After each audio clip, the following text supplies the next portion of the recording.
Yello. They were cousins. Ian and Jonathan had grown up together. They were both 10 years old. Their birthdays were exactly 2 months apart. They lived for their summer vacations when their parents would take them to the lake. The world was theirs for the taking. They were still at an age where girls were disgusting and action figures were everything.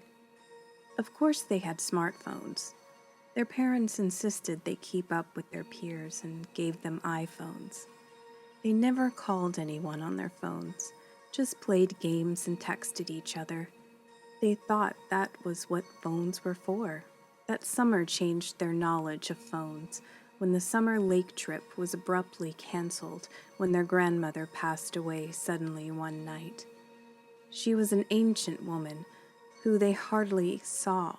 She kept herself hidden away at the family farm.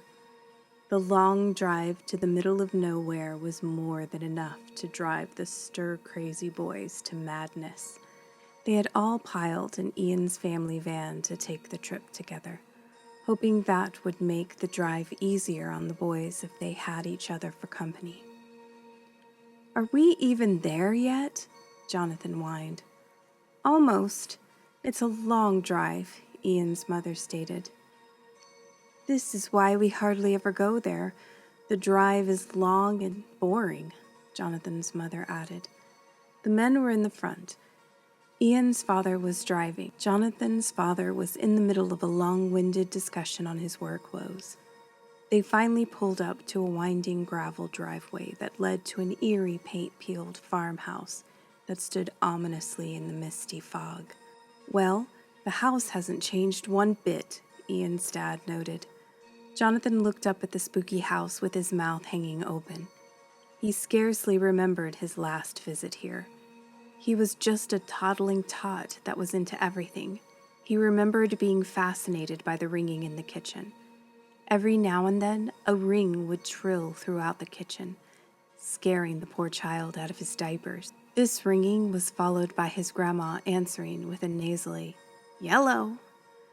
This had given him nightmares for years to come for some strange reason.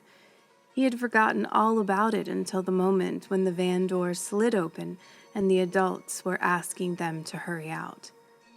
"We have to get to the funeral home and go over some things there. You boys are going to play outside for a while until we get back. There is a lot of land to run around. Go exploring. If we don't see you close by when we come back, we will just text you."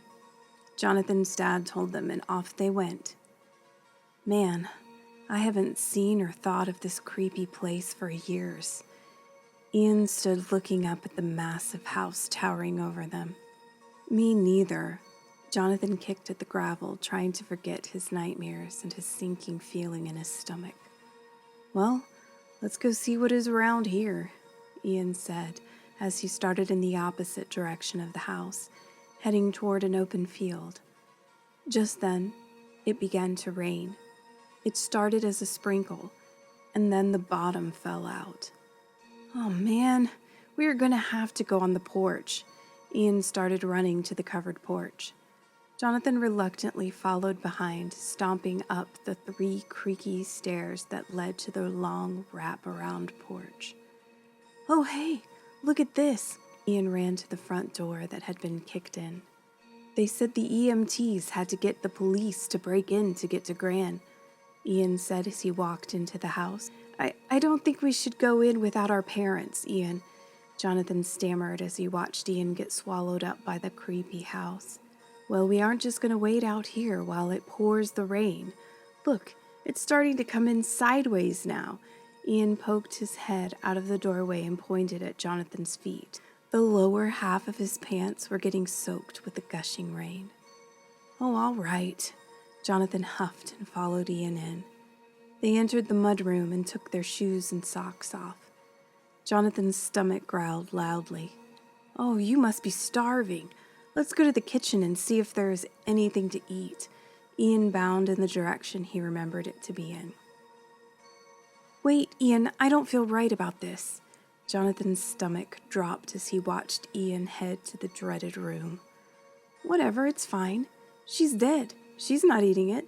It will just go bad, he hollered over his shoulder as he kept going. Jonathan hurried behind Ian, as he did not want to be left alone for very long. And he stopped dead once he reached the shiny linoleum flooring. Nothing had changed.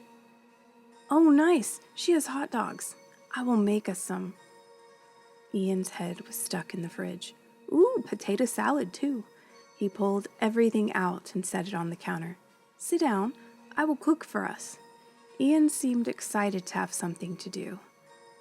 Jonathan sat at the breakfast nook booth and watched Ian go to work.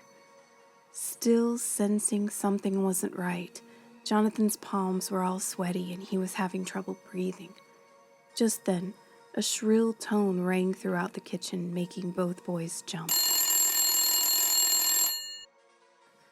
What was that? Ian asked as it rang again. Their attention was directed to the wall next to the booth. Mounted to the wall was a landline phone, but the boys had no idea what it was. Ian slowly walked over to the wall in front of the contraption. He reached up and grabbed the receiver. He turned it around to look at it. Yello! Yello! Loud enough to be heard through the receiver, the voice sounded crystal clear. Ian jumped and dropped the phone. Yello! It said again. Jonathan was completely terrified. This was just like the beginnings of one of his nightmares. He stood up and backed into the corner of the kitchen as the same word kept repeating out of the phone. Oh, it must be an old-fashioned phone, Ian figured out. But he seemed to have no recollection of the same memory Jonathan had. He bent down and slowly picked it up. Hello? He stood and listened for a while, smiled, and then hung up. He walked back over to the counter as if nothing had happened. Who was that? Jonathan stuttered. Oh, it was just Gran. She said she loved and missed me, but that she would see you soon.